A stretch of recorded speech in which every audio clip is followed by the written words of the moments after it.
Hey everyone, this is Tim from YourSix Studios. Today in the studio, I'm going to show you how to download free games on your Xbox Series X or S. So to find the free-to-play game section, this is very easy. Go all the way up and then go on over to the store and select A on it.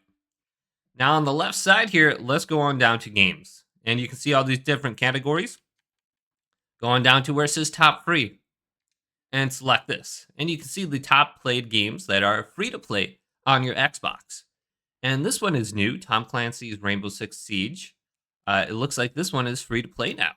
So you can play that. And we can go on down and we can look at all these different games under here. And if you find one you like, just press A on it. And you should be able to download it. So we got The Sims 4. I'm going to go ahead and download this one. And then get this on our Xbox. So let's go on over to the free version. And then we can go to where it says got it and check the installation. And we can install it now on our Xbox. So you can see The Sims 4 is installing.